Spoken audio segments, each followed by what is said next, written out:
ہندوستان میں محاصلوں کے ذریعے رمضان میں جو چندہ کیا جاتا ہے زکوٰۃ خیرات فطرے کا، ایک زمانے سے اس پہ بات اٹھتی رہی ہے کہ اس کو ایک جگہ مرکوز کر دیا جائے۔ آپ نے 2014 میں محاصل اور چندہ کے تعلق سے ایک بات کہی تھی، آج اس پہ ایک بات ہو رہی ہے، اس کو مرکزیت کی شکل دی جائے اور وہاں سے اداروں کو دے۔ بات کیا ہے اور کیا ہونا چاہیے؟ دیکھیے، یہ چلیے آپ نے خود ہی بتا دیا۔ میں نے بہت گہرائی سے اس کو اسٹڈی کیا تھا۔ میں خود ہی اپنے یہاں میرج ہال میں پورے رمضان چندہ دیتا تھا۔ جو میں نے اس کو دیکھا تو جو بھی محاصل ہے زیادہ تر لوگوں کی نیت خراب ہوتی تھی، ٹھیک ہے، اور لوگ افطار میں نہیں صرف چندے کے لیے آتے تھے اور اس کو ریپیٹ کرتے تھے، مطلب مورلی ختم ہو جاتے تھے۔ میں نے اسی وقت کہا کہ محاصلوں کی تمام چیزوں کو بند کر دیا جائے اور ایک سینٹرلائز سسٹم ہو، سسٹم بننا چاہیے جس میں پڑھے لکھے لوگ آئیں اور ایک یونائٹڈ فورم ہو جس میں سبھی لوگ ہوں، شامل ہوں، جہاں کوئی فرقے والا نہیں ہو، کوئی بریلوی دیوبندی نہیں ہو، کوئی شیعہ سنی نہیں ہو، صرف مسلمان ہوں۔ ان کے زکوٰۃ اور فطرے کی رقم یا جو بھی امدادی رقم ہے وہاں دی جائے اور وہاں سے تمام مدرسوں کو ایک نیٹ کے معرفت، ایک سافٹ ویئر کے معرفت جوڑ دیا جائے اور ضرورت مند تک پہنچا دیا۔ ایسے بہت سارے لوگ ہیں جو پڑھے لکھے ہیں جو ایسا کرنا چاہتے ہیں۔ میں نے اس بات کو اسی زمانے بہت کھل کے کہا تھا، میں نے لکھا بھی اخبار میں کئی بار کہ یہ محاصلوں کا کاروبار بند کیا جائے۔ اس سے بلا وجہ وہ لالچ میں پڑ جاتا ہے غریب مسلمان، داڑھی ٹوپی کی بےعزتی ہوتی ہے۔ دوسری چیز ہے ہم اپنی قوم کا، اور دوسرے ہم کہیں نہ کہیں لیزی ہو جاتے ہیں، ہم بہت زیادہ اسکتی ہو جاتے ہیں۔ میں نے جس کی جہاں تک ہم کو رقم دینی ہے ہم وہاں تک پہنچنا نہیں چاہتے۔ بھائی آئیں دروازے پہ، مولوی صاحب دے دو بھائی۔ ایک طرح سے ان کو ذلیل بھی کیا جاتا ہے۔ آپ کو شاید اندازہ نہیں ہو، میں مسجد کمیٹی کا جب سیکریٹری تھا، میں نے جمعے کے دن کا چندہ بند کروا دیا اور لگ بھگ میں نے 3 سال تک پوری طرح اس کو بند رکھا اور میں نے ایک ڈبہ رکھ دیا کہ بھائی آپ کو اگر ثواب لینا تو آپ دیجئے، لیکن آہستہ آہستہ چندے میں کمی آ گئی۔ میں نے کہا مجھے اب چندے کی بھی ضرورت نہیں ہے، اور اس کے بعد مسجد کا کام اچھے سے چلنے لگا۔ یہاں کے عوام کے دماغ میں بھی یہ بیٹھنا چاہیے کہ صاحب ہم مانگنے والے کو نہیں دیں، ہم کو یہ دینا لازم ہے۔ ایک تو ان کو ایجوکیٹ کیا جائے، اور دوسرے یہ جو مدرسے کے لوگ ہیں یہ جس طرح کی تعلیم دے رہے ہیں اور جو جس طریقے سے یہ بھٹک گئے ہیں، ان کو لانے کے لیے سینٹرل فنڈ سسٹم بنائیے ایک جگہ پہ اور وہاں سے تقسیم کر دیے۔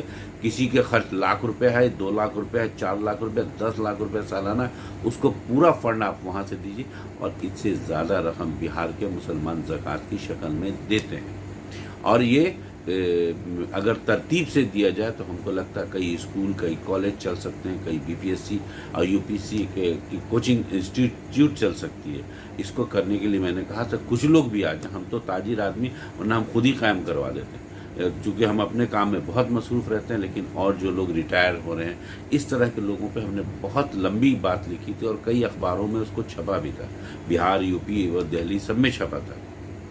کئی لوگوں نے تھریٹ کیا کہ آپ ہمارے ادارے کو رہے ہیں۔ میرا خدا نخواستہ کسی ادارے کے خلاف یہ بیان نہیں تھا، میں نے صرف یہ کہا تھا کہ جو مسلکی ادارے ہیں ان کا ٹوٹلی بائیکاٹ ہے، چونکہ اسلام سے ان کا کوئی لینا دینا نہیں ہے۔ دے آر ناٹ مسلم۔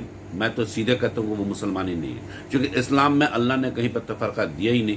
آپ تفرقہ کر رہے ہیں تو پھر آپ اپنے آپ کو مسلم کہنے کے حقدار نہیں ہو سکتے۔ میں نے بڑے صاف لفظوں میں اس زمانے کا، کئی مولویوں نے مجھے آگے دھمکی بھی دی تھی، میں نے کہا بھائی جو کرنا کر لو، زندگی اللہ نے دی ہے اور موت بھی اللہ ہی دے گا، تم مارو گے تمہارے ہاتھ سے میری شہادت ہوگی۔ تو بیچارے چلے گئے، ان کو سمجھ میں نہیں آیا۔ تو ہم آج بھی یہی کہتے ہیں کہ ان تمام فرقہ ورست کیا نام ہے مسلکی اداروں کے بجائے ایک سینٹرل سسٹم لگے۔ آپ کسی اداروں کو پیسہ مت دیجیے، اس سسٹم کو دیجیے، اور یہاں پڑھے لکھے لوگ ہوں۔ کوئی ضروری نہیں کہ ان کے پاس داڑھی اور ٹوپی ہو۔ یہ تو داڑھی اور سنبل ٹوپی کا جو آج کے دن میں چلن ہے، بہت کم لوگ عقیدت کے ساتھ رکھ رہے ہیں، وہ صرف یہ دکھانے کے لیے رکھ رہے ہیں کہ صاحب ہم مسلمانوں میں جائیں گے تو میری اس سے عزت ہوگی۔ تو آپ اس پہ کوئی پہل کریں گے؟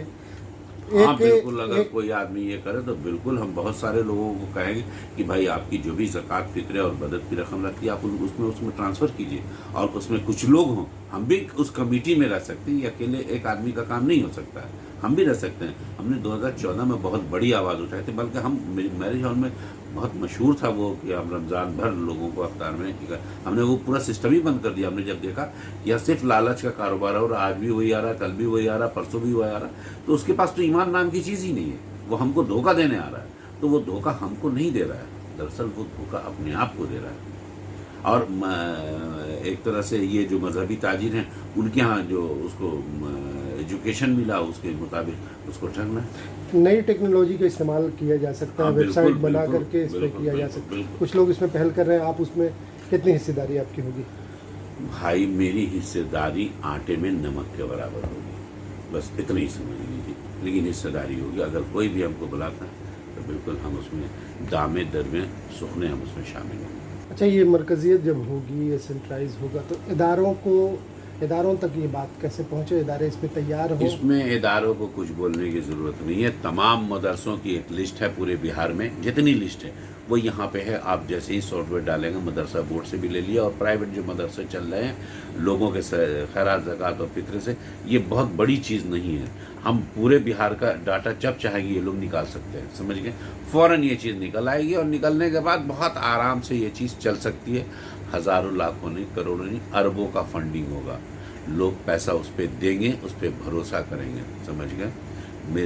میرے اس سے بہت ساری خانقاہیں ناراض ہو جائیں گی، بہت سارے یہ جو مسلم آرگنائزیشن مت کہیے، مسلکی آرگنائزیشن جو ہے ان کو تکلیف ہوگی، کیونکہ وہ اسلام کو فالو نہیں کر رہے ہیں، وہ اپنے ضد کو فالو کر رہے ہیں، ان کو تکلیف ہوگی۔ میری بات سے تو تکلیف ہو سکتی ہے، لیکن ہم بھائی معمولی آدمی ہیں، 4 لائن ہم نے اسلام کو بس یہی پڑھا، کلمہ پڑھنے کے بعد جو دل میں بات آتی ہے ہم بولتے رہے۔ تو یہ ہونا چاہیے 100% یہی ہونا چاہیے، یہی جنوین بیت المال قائم ہونا چاہیے۔ مسلکی بیت المال مسلمانوں کو تباہی کی طرف لے جائے گا۔ میں نے کہا نا، مسلکی بیت المال کا مطلب ہے مسلمان کی مکمل تباہی۔ تو یہ سینٹرل فنڈ ایک بنایا جائے، ایک کمیٹی بنایا جائے، سب لوگ اس میں جس کی بھی مرضی ہو شامل ہو، فنڈ بنایا جائے، اور مسلکی اداروں کو اس سے دور رکھا جائے۔ مسلکی اداروں کا اس میں کوئی یہ نہیں ہے۔ تو وہ فنڈ جائے کہاں؟ ایک بیت المال میں، سینٹرل بیت المال بنے اسٹیٹ کا، بہار کا، اور بہار میں جتنے ادارے ہیں اور جو ضرورت مند چیزیں ہیں اس میں وہ فنڈ جائے۔ یہ تھے اشفاق رحمان۔ مرکزی بیت المال کا کنسیپٹ انہوں نے 2014 میں دیا تھا، اور بڑی اس وقت بہت باتیں ہوئی تھیں۔ آج بھی یہ اس کی وکالت کر رہے ہیں، اور اس کی ضرورت بھی ہے۔ مسلمانوں کو اس پہ غور بھی کرنا چاہیے، اس پہ کام ہو رہا ہے، لوگوں کو آگے بڑھ کے اس میں حصہ داری اپنی نبھانی چاہیے، اور ضرورت مندوں تک، مستحقین تک وہ پیسہ پہنچے، اداروں کے ذریعے ہی پہنچے، ایک سافٹ ویئر کے ذریعے، ایک ویب سائٹ کے ذریعے آسانی سے پہنچے۔ اس کی یہ وکالت کر رہے ہیں۔ آنے والے وقت میں لگتا ہے کہ یہ ہونا چاہیے۔ پٹنہ سے نئی فکر کے لیے خورشید عالم۔